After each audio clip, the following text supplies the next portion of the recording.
गर्भ। 60 वर्ष की उर्मिला शहर के बाहरी हिस्से में अपने छोटे से घर में अकेली रहा करती थी। एक रात शहर में बहुत जोर का तूफान आया।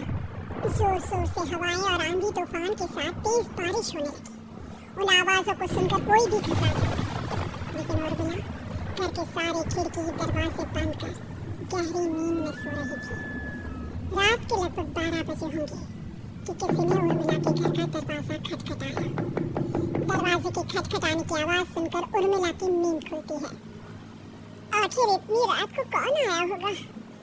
उर्मिला जाकर दरवाजा खोलती है तो सामने लगभग 26 साल की बेहद सुंदर लड़की को खड़ा देख हैरान रह जाती है। कौन हो बेटा? और इतनी रात को इतने भयंकर तूफान में कहाँ भटक रही हो?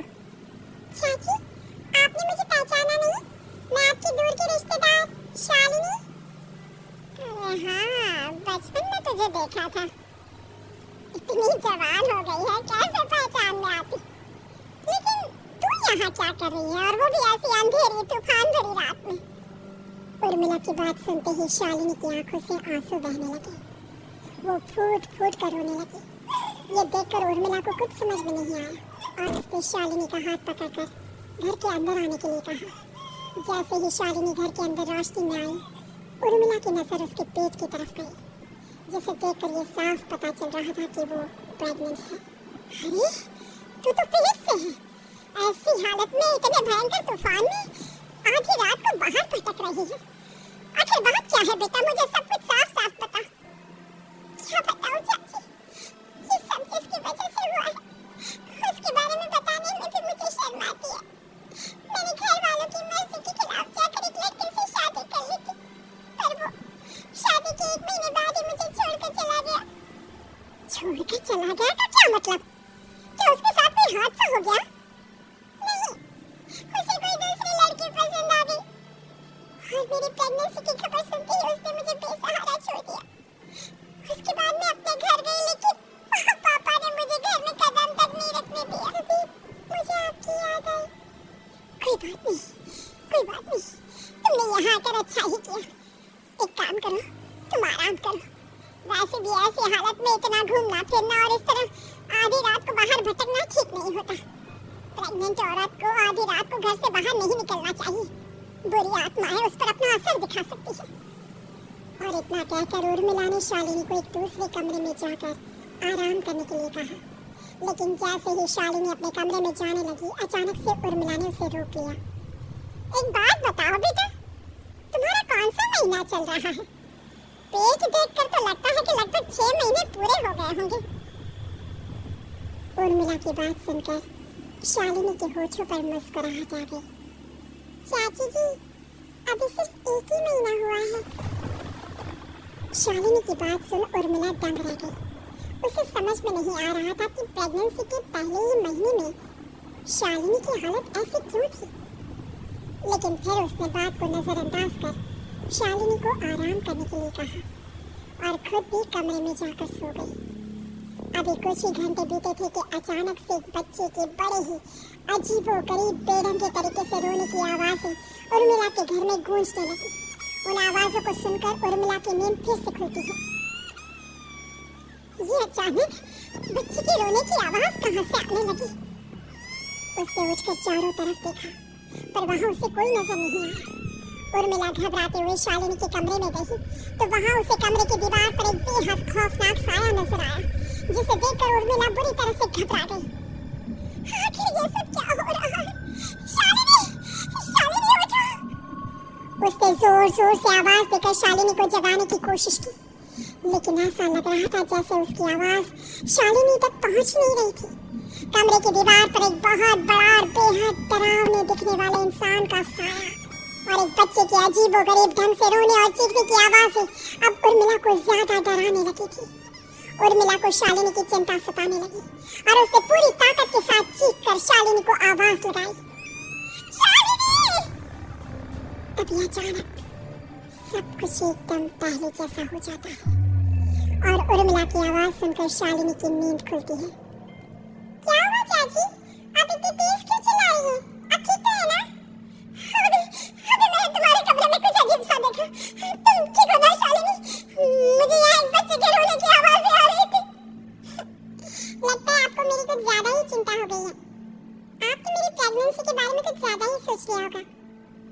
ठीक हूँ, आप आराम से सो जाइए। इतना कहकर शालिनी ने उर्मिला को फिर से अपने कमरे में जाने के लिए कहा और खुद भी जाकर सो गई। पर अब उर्मिला की आंखों से नींद गायब हो चुकी थी। अगली सुबह जब शालिनी उठी तो वो सीधा उर्मिला के पास आई। गुड मॉर्निंग चाची। तभी अचानक उर्मिला की नजर शालिनी के पेट पर पड़ती है, जिस पर नीले रंग से एक अजीब सी आकृति नजर आ रही थी। शालिनी, ये तुम्हारे पेट को क्या हुआ? मैंने इतनी औरतों को देखा है, ऐसा तो किसी के साथ नहीं होता। शालिनी ने जैसे ही अपने पेट की तरफ देखा तो उसे वहाँ कुछ भी नजर नहीं आया। चाची, कुछ भी तो नहीं है, सब कुछ एकदम नॉर्मल है। आपको क्या अजीब लग रहा है? इससे पहले कि उर्मिला उसके सवाल का कोई जवाब देती, अचानक से शालिनी के पेट में जोर जोर से दर्द होने लगा। वो बुरी तरह दर्द से तड़पने लगी।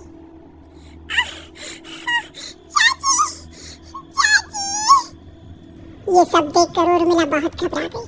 उसने धीरे धीरे शालिनी के पेट को सहलाना शुरू किया, लेकिन शालिनी का दर्द कम नहीं हुआ। उर्मिला जाकर रसोई से पानी का गिलास लेकर आई और शालिनी को पानी पिलाने की कोशिश करने लगी। ले बेटा, पानी पी ले, तुझे आराम मिलेगा। ले, ले। चाची, मुझे बहुत तेज दर्द हो रहा है। अरे थोड़ा पी ले बेटा। जैसे ही उर्मिला ने शालिनी को पानी पिलाया, उसने देखा कि गिलास में बचा पानी का रंग नीला पड़ गया और शालिनी की आंखें अजीब हो गई। उसके पेट पर बच्चे का एक डरावना चेहरा नजर आने लगा। ये सब देखकर उर्मिला की डर से हालत खराब होने लगी, पर तभी शालिनी का दर्द ठीक हो गया। बेटी, अभी तुम्हारा दर्द ठीक है, तो ऐसा करो तुम थोड़ी देर आराम कर लो। शालिनी को आराम करने के लिए कहकर उर्मिला तेज कदमों से चलकर घर से बाहर निकल जाती है और पास ही रहने वाली एक औरत कालिंदी के पास पहुंचती है। अरे उर्मिला बहन, बड़े दिनों बाद दिखाई दी, क्या हुआ? बहुत घबराई हुई सी लग रही हो, सब ठीक तो है ना? क्या बताओ कालिंदी बहन, मेरी एक दूर की रिश्तेदार आई हुई है, वो पेट से है और उसके साथ ना अजीब अजीब चीजें हो रही है। अब उर्मिला सारी बात कालिंदी को बताती है, जिसे सुनने के बाद काले जादू और तंत्र विद्या की माहिर कालिंदी एक ताबीज बनाकर उसे देती है। बहन, मुझे शालिनी पर किसी बुरी आत्मा का साया लगता है। ये ताबीज ले जाओ, आज रात को 12 बजे उसे पहना देना, फिर सब ठीक हो जाएगा। उर्मिला ताबीज लेकर घर वापस आती है और अब आधी रात के होने का इंतजार करने लगती है। जैसे ही आधी रात होती है, वो नींद में सोई शालिनी को ताबीज पहना शांति से अपने कमरे में आकर अपने पलंग पर लेट जाती है। अब सब ठीक हो जाएगा, ये सोचकर उर्मिला शांति की एक सांस ही लेती है कि तभी अचानक उसकी आंखों के सामने कुछ ऐसा आता है जिसे देखकर उर्मिला डर से चीखने लगती है। तुम कौन हो? तुम जाओ यहाँ से। तभी उर्मिला की एक जोरदार दर्द भरी डरावनी चीख वहां पर पहुंच गई। उर्मिला की आंखों के सामने एक बच्चा खड़ा हुआ था, जिसका पूरा शरीर किसी बूढ़े की तरह नजर आता था, लेकिन मुंह किसी नवजात बच्चे की तरह था। उसकी आंखें गुस्से से लाल थी और वो घूर घूर कर उर्मिला की तरफ देखा जा रहा था। उर्मिला के चीखते ही वो बच्चा जोर जोर से रोने लगा। घबरा कर उर्मिला ने अपने हाथों को अपने कानों पर रख लिया। उसकी समझ में नहीं आ रहा है कि आखिर ये सब उसके साथ क्या हो रहा है। कौन हो तुम? कौन हो? क्या चाहते हो मुझसे? तभी अचानक से उर्मिला के पूरे घर में लाल रंग की रोशनी फैल गई। वो बच्चा धीरे धीरे कदमों से चलता हुआ उर्मिला की तरफ बढ़ने लगा। किसी नवजात पैदा हुए बच्चे के जैसे उसके रोने की आवाज अब उर्मिला के कानों में गूंज रही थी। लेकिन कुछ ही सेकंड में वो चुप हो गया और उसने बेहद खतरनाक आवाज में उर्मिला के सवाल का जवाब दिया। मैं वो हूँ जो अब तक पैदा नहीं हुआ, लेकिन जब मैं पैदा हो जाऊंगा तो वो होगा जो अब तक कभी नहीं हुआ। क्या कहना चाहते हो तुम? ऐसा क्या हुआ जो अब तक नहीं हुआ? तबाही होगी, तबाही। सब कुछ खत्म हो जाएगा और ये जो लड़की मुझे जन्म देने वाली है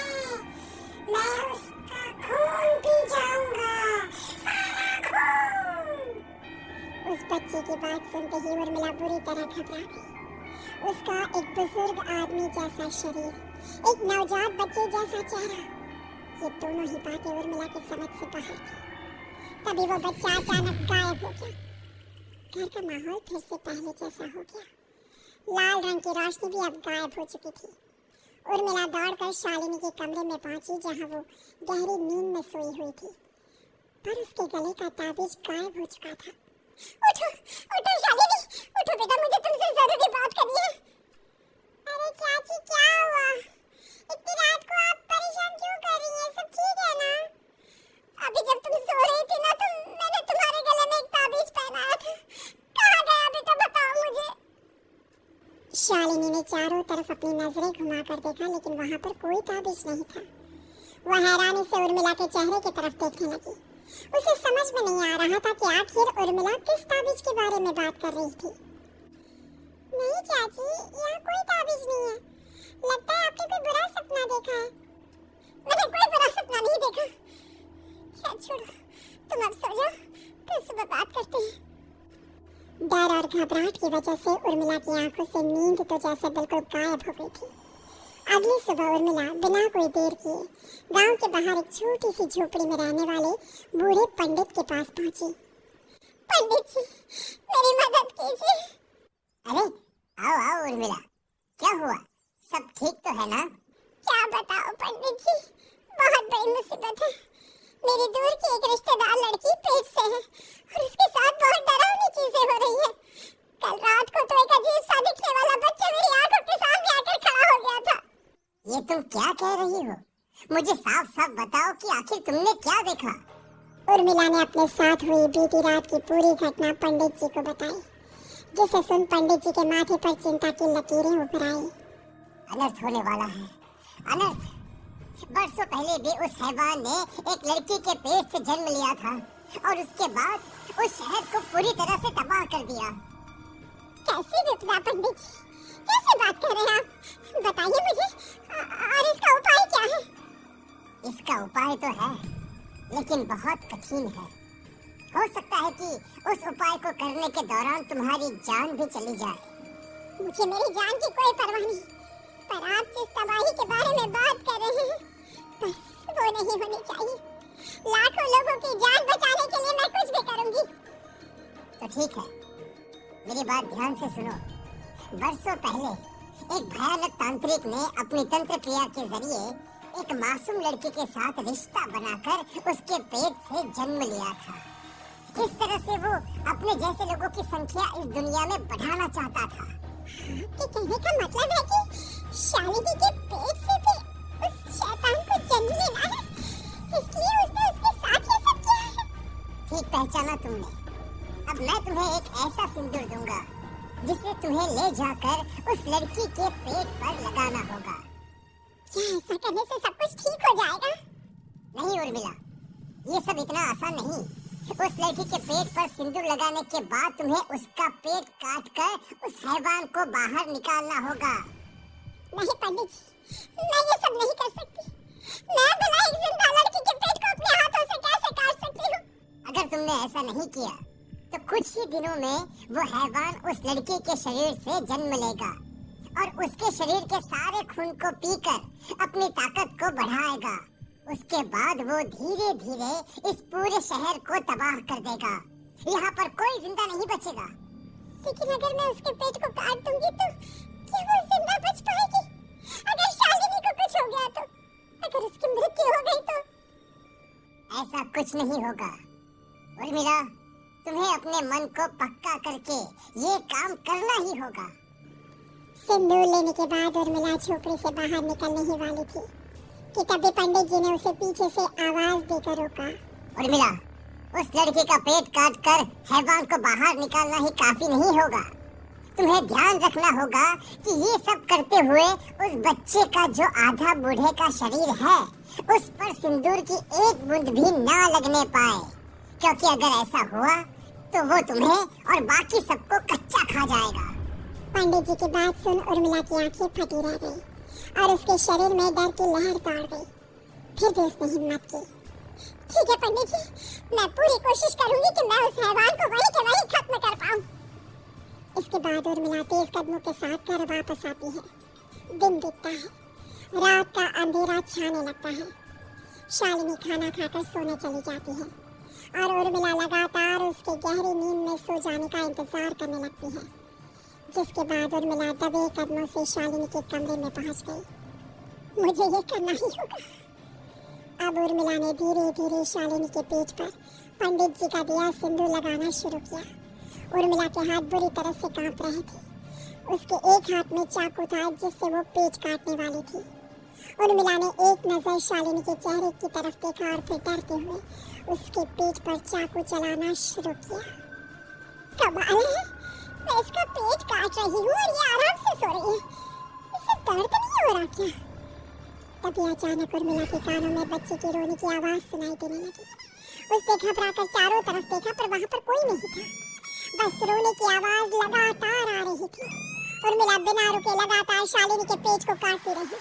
उसे इस बात का भी ध्यान रखना था कि सिंदूर बच्चे के बूढ़े आदमी वाले शरीर के हिस्से पर ना लगे। कुछ ही देर में वो हैवानी बच्चा उर्मिला के हाथों में था। उसने बड़ी ही सावधानी से उस बच्चे को बाहर निकाला और पंडित जी के कहे अनुसार उसे घर से दूर चलाने के लिए ले गए।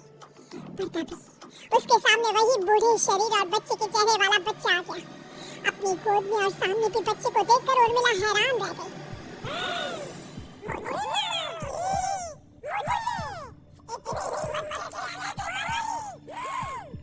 तुम पैदा नहीं हुए हो और मुझे पता है जब तक तुम्हारा जन्म नहीं हो जाता तो मुझे कुछ नहीं कर सकते। इतना बोलते ही उर्मिला तुरंत उस बच्चे को घास के ढेर पर फेंककर उसमें आग लगा देती है। जिसके तुरंत बाद वो बूढ़े आदमी के शरीर और बच्चे के चेहरे वाला अजीब तांत्रिक का भूत भी वहाँ से गायब हो जाता है। कुछ देर बाद उर्मिला घर पहुँचती है तो वो ये देखकर हैरान रह जाती है कि शालिनी का पेट अपने आप जुड़ चुका था। शुक्र है भगवान का और उन पंडित जी का, अब सब ठीक हो जाएगा। सुबह शालिनी सोकर उठती है तो अपना पेट देख पूरी तरह घबरा जाती है। चाची, चाची ये सब क्या हो गया? मेरा पेट अचानक कम कैसे हो गया? मेरा बच्चा कहाँ गया चाची? बेटी, वो बच्चा नहीं एक खतरनाक तांत्रिक था जो तुम्हारे कोख से जन्म लेकर सबको मार देना चाहता था। वो पैदा होते ही तुम्हारी जान भी ले लेता, इसलिए मैंने पंडित जी के बताए उपाय से उसका खात्मा कर दिया है। अब सब ठीक है। शालिनी को उर्मिला की बात समझ में नहीं आती। जिसके बाद शालिनी को पूरी बात उर्मिला आराम से समझाती है। अब वो दोनों ही भगवान का शुक्र अदा करती हैं और एक साथ रहने लगती हैं।